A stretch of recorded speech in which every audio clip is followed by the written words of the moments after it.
बद्रीनाथ में अगर 41 दाने चने की दाल के पीले कपड़े में बांध कर जो शंकर भगवान के 41 बार नाम लेकर बद्रिकाश्रम को चढ़ाता है, आज भी उसकी मनोकामना पूरी हो जाती है। इसलिए बद्री नारायण में चने की दाल चढ़ती है। क्यों चढ़ती है किसी को नहीं मालूम, पर उसका कारण यह शिव महापुराण में लिखा कि बद्रिकाश्रम में चने की दाल शंकर भगवान का नाम लेकर चढ़ाई जाती है। क्यों?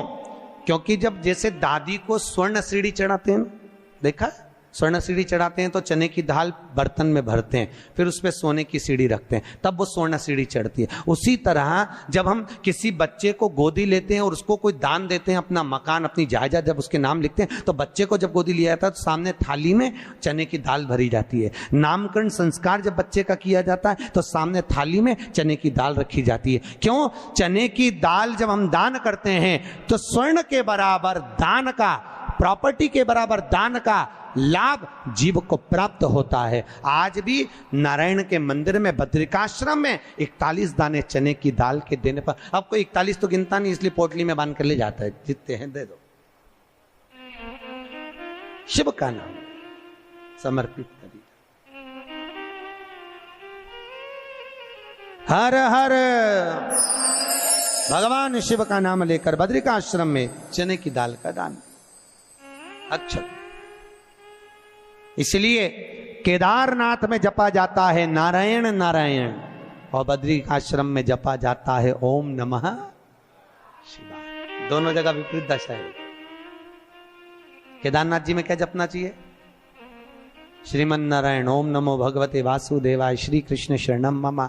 ऐसे केदारनाथ जी में बैठकर भगवान का नाम का जाप करना चाहिए। और बद्रिकाश्रम में जब भी जाओ तो मुख से ओम नमः शिवाय, ओम नमः शिवाय। जैसे व्यक्ति का कोई काम नहीं हो रहा हो, बहुत दिन से लगे हैं, बहुत समय से लगे हैं, ये काम हो ही नहीं रहा, तो शंकर जी का नाम को उल्टा कर कर जपना चालू कर दो। नमः शिवाय ओम। सीधा नाम क्या है? ओम नमः शिवाय, शिवाय नमः ओम।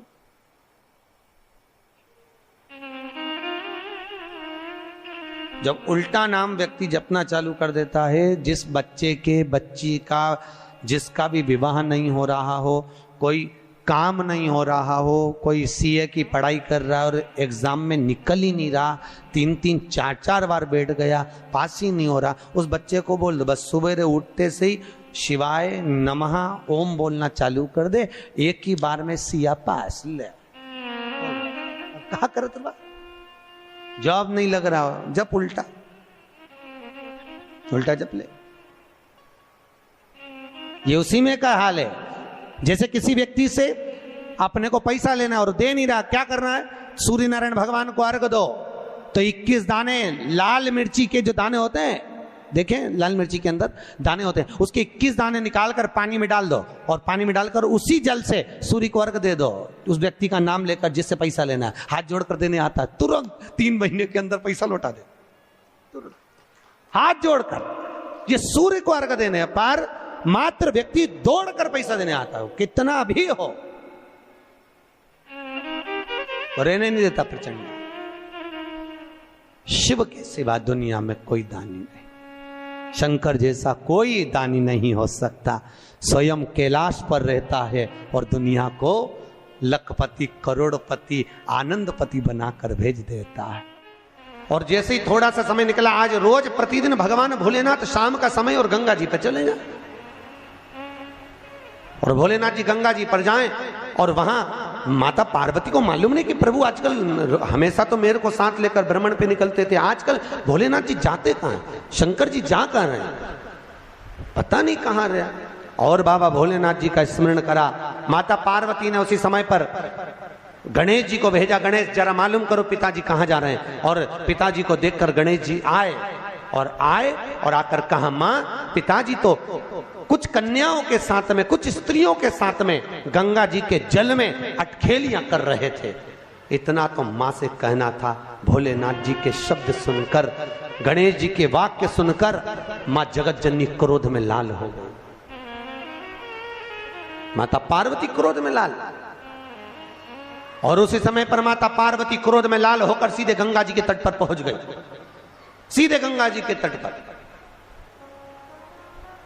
और गंगा के तट पर माता पार्वती जब पहुंची और जगत जननी ने देखा 5 स्त्रियों के साथ में, 5 कन्याओं के साथ में भोलेनाथ पानी से क्रीड़ा कर रहे हैं। कभी शंकर भगवान उन पर पानी फेंके, कभी वो कन्या इन पर पानी फेंके, कभी शिव पानी फेंके। इतने में माता पार्वती क्रोध में लाल होकर बोली भोलेनाथ। जैसे भोलेनाथ जी को आवाज दी, शंकर भगवान जल क्रीड़ा करते हुए खड़े हुए और खड़े होकर बोले क्या बात है पार्वती, इतना क्रोध क्यों करती हो?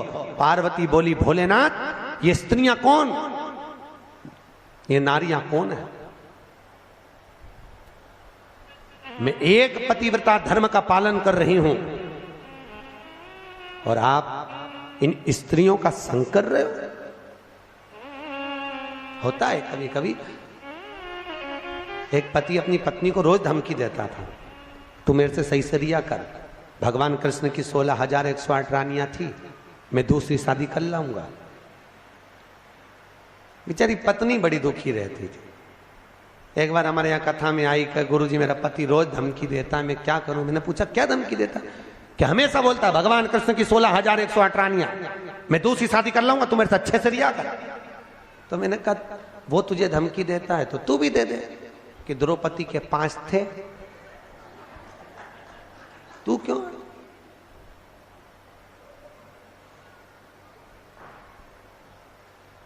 उसने गुरुजी अब तुम चिंता मत करो, अब बोल।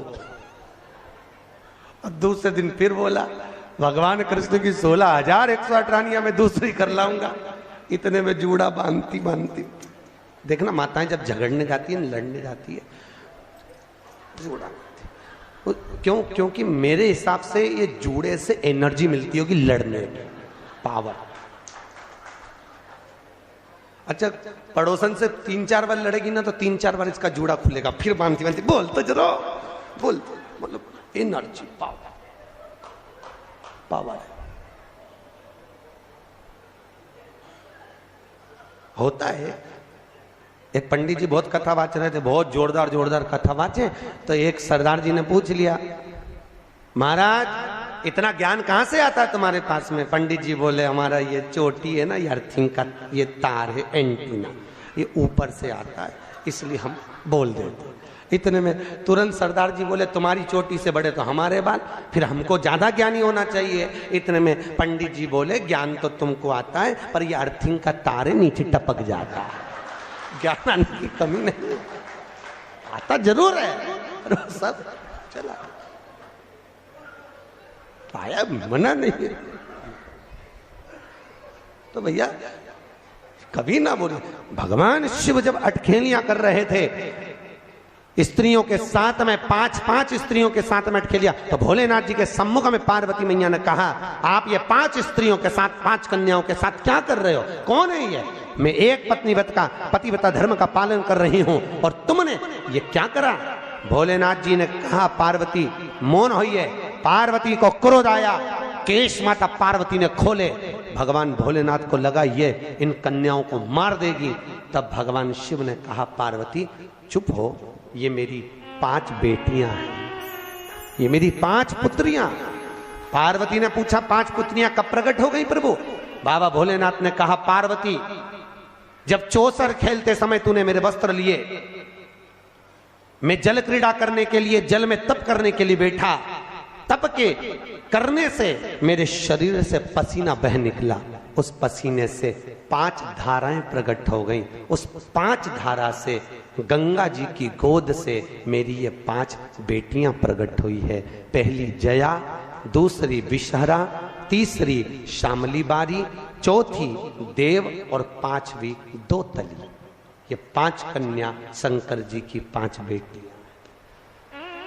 उसी समय पर माता पार्वती ने गंगा जी के जल को हाथ में लेकर कहा गंगा तू मेरी बहन है, मेरे गर्भ से तो संतान नहीं हुई, पर तूने मेरे बच्चों को पाला पोसा बड़ा किया, इसलिए तेरे घाट पर आने वाला व्यक्ति शंकर जी के साथ तेरा स्मरण करेगा और जो हर हर गंगे बोलेगा गंगा, उसको तेरे स्नान का पुण्य घर बैठे मिल जाएगा। हर हर गंगे बोलो जम के। केवल गंगा के साथ उसी दिन से हर हर शब्द जुड़ गया और जिंदगी हो गई आपकी बोलते बोलते। आपको अभी तक नहीं मालूम होगा कि हर हर गंगे क्यों बोलते भैया। शिव महापुराण में एक एक संवाद है। चावल क्यों लगाना चाहिए, शिव जी को कंकु क्यों नहीं लगाया जाता, शंकर को कुंकू नहीं लगता, रोली नहीं लगती, क्योंकि भगवान शंकर जब एक बार बैठे थे तो एक भगत ने शिव जी का कुंकू अभिषेक कर दिया था। कुंकू अभिषेक करा, इतने में माता जगत जननी जगदम्बा उसी समय पर आ गई। पार्वती ने शंकर जी के ऊपर से रक्त की धार जब बहते हुए नीचे आई, भोलेनाथ जी के शरीर से रक्त बहता देखकर माता पार्वती को क्रोध आ गया। पार्वती ने उसी समय पर श्राप देना चाहा। शिव जी ने कहा पार्वती उसने कुंकू अभिषेक करा है और तू श्राप दे रही है। पार्वती ने कहा मैं जान नहीं पाई, पर भोलेनाथ आपसे वचन देती हूं कि आज के बाद आपके शरीर पर यह रक्त ना देखूं। इसलिए आज तक शंकर जी के शिवलिंग पर कभी कंकु नहीं चढ़ाया जाता, कुंकू नहीं चढ़ेगा। शिव जी को चंदन चढ़ेगा, हल्दी चढ़ेगी, अष्टगंध चढ़ेगा, गुलाल चढ़ेगी, अबीर चढ़ेगा, पर कुंकू शंकर को कुंकू नहीं। जैसे अधिक मास के महीने में, अब ये जो अधिक मास आ रहा है ना आपके लिए तो लाभदायक है, समझ लो ये कथा। अधिक मास के महीने में जैसे पहले दिन का अधिक मास होता है, ऐसे 5वां दिन का जो अधिक मास होता है पंचमी तिथि का, पंचमी तिथि का अधिक मास शास्त्र कहता है कि जिसके घर में संपदा की कमी हो, पैसा आ ही नहीं रहा हो, सब दूर उलझ गया हो, बहुत टेंशन चल रहा हो, 3 साल में एक बार अधिक मास आता है। अधिक मास की पंचमी तिथि के दिन गन्ने का रस, गन्ने का रस जानते हो, ईख का रस, गन्ने का रस तुलसी जी के क्यारे में हाथ में लेकर 7 बार अपना नाम और गोत्र बोलकर छोड़ दो। जिंदगी में 3 साल में तो करोड़पति बनकर बैठ जाओगे, कभी लक्ष्मी की कमी नहीं आ सकती। अगला अधिक मास आएगा तो तुम तैयारी में बैठे रहोगे कि फिर पंचमी तिथि आए, फिर मैं गन्ने का रस डाल। केवल अधिक मास में होता है, अधिक मास के सिवा नहीं कर सकते, केवल अधिक मास, अधिक मास के अंतर्गत करें। और आपको तो मौका मिल रहा है, ज्येष्ठ का अधिक मास है इस साल, बड़े प्रेम से आनंद में।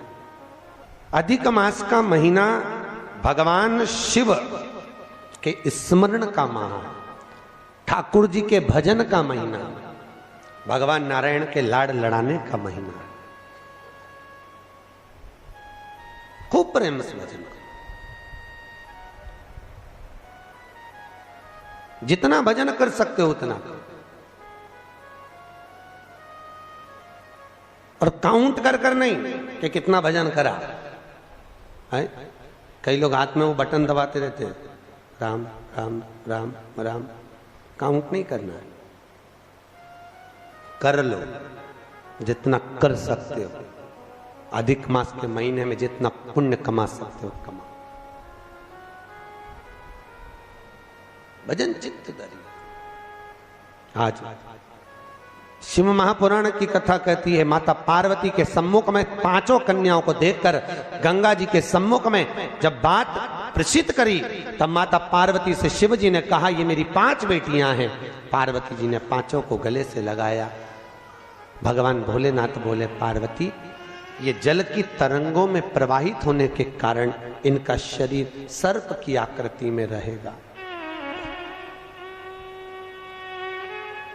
सर्प की आकृति।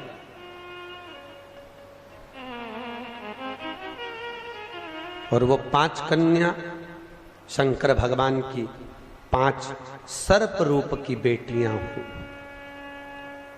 सर्प रूप। आज भी नाग पंचमी के दिन घर के दरवाजे पर, घर के दोनों ओर, अब इधर पूछते हैं कि नहीं पूछते मालूम नहीं, पर नाग पंचमी के दिन 5 सर्प ये बनाते हैं, 5 सर्प बनाए जाते हैं। वो शंकर भगवान की 5 बेटियां बनाई जाती है। और नाग पंचमी की